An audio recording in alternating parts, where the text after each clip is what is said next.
Hello guys, আসসালামু আলাইকুম। দেখেন, এগুলো আমাদের দেশে চই পিঠা বলে। আর আমি এগুলো প্রথম পিঠাটা বানাইলাম। আর এটা সত্যি কথা, চেষ্টা করলে মানুষ সব কিছুই পারে। তো প্রথম চেষ্টাই হয়ে গেছে। এখানে নারকেল আছে দেওয়া, পানি, নারকেল, চিনি আর দুধ দিই নেই আমি, ছিল না বাসায়। তা অনেকে দুধ দিয়েও খায়, দুধ ছাড়াও খাওয়া যায়, দুধ দিলে বেশি মজা হয়। তাই দুধ ছাড়া খাইলাম। তেজপাতা তো দারচিনি দিয়ে দিবেন একটু গ্রান হওয়ার জন্য। তারপর এটা পানিটা বলক হয়ে গেলে পিঠাগুলো ছেড়ে দিবেন। যারা অনেকে গ্রামে এগুলো খায়, অনেক নামে পরিচিত পিঠাগুলো, কিন্তু আমাদের গ্রামে এগুলো চই পিঠা বলে। তো আমাদের এখানে চই পিঠা নামে পরিচিত পিঠাগুলো খুব ভালো লাগে। আর বেশি মজা পিঠাগুলো শীতকালে। শীতকালে পিঠাগুলো রাত্রে রান্না করে সকালে খেতে বেশি ভালো লাগে, একদম জমা যায়।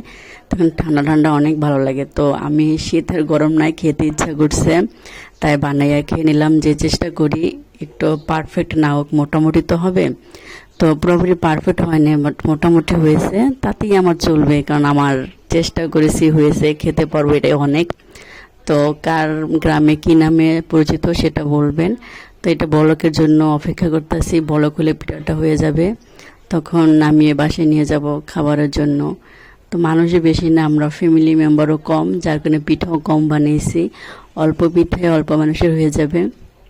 আর এটাই সত্যি, অল্প কিছু বেশি মজা হয়, বেশি বানালে খাওয়া হয় না, টেস্টও থাকে না। তো অল্প করেও বানিয়ে নিছি যে প্রথম, যাতে নষ্ট না হয়। অবশেষে পিঠা তৈরি, রান্না শেষ। তাই এখন একটু টেস্ট করে দেখবো যে সত্যি পিঠা কেটা হয়েছে কিনা, খাওয়া যায় কিনা। তো যদি খাওয়া যায় তা নেক্সট টাইম আবার বানানো যাবে নিজেই। তো এই চেষ্টা করতেছি, তাই গরম গরমই পিঠা খেয়ে নিতেছি যে কেমন হয় দেখি। তো গরম গরম পিঠা বাটিতে ঢেলে নিই খাবারের জন্য। তো এই পিঠাগুলো একটু বেশি, একটু রস থাকলে বেশি ভালো হয়, একটু পাতলা করে বানালে একটু ঝোল ঝোল।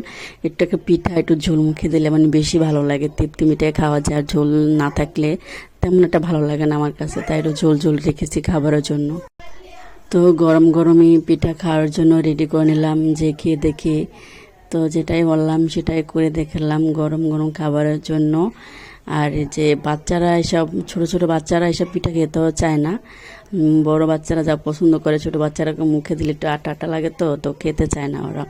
তো আমি খেয়ে নিলাম গরম, তাই ফুদে ফুদে খেতেছি, ঠান্ডা করার সময় নেই, কখন খাবো, খিদা লেগেছে, তাই গরম গরমই খেয়ে নিতেছি। তো সত্যি পিঠাটা অনেক মজা হয়েছে। কার কার এই পিঠাটা পছন্দ বলবেন। আমাদের বাসায় তাহলে দাওয়াত থাকলো নেক্সট টাইম আপনাদেরকে বানিয়ে খাওয়ানোর জন্য।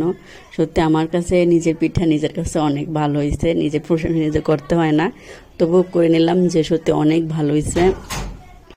আর এটা সত্যি অনেকে বানানোর জন্য খেতে চায় না। আর আমার কোনো কিছু খেতে ইচ্ছা করলে আমি নিজেই বানিয়ে নিই, আমার ওই কষ্টটা মনে হয় না খাবার কিছু খাচ্ছে।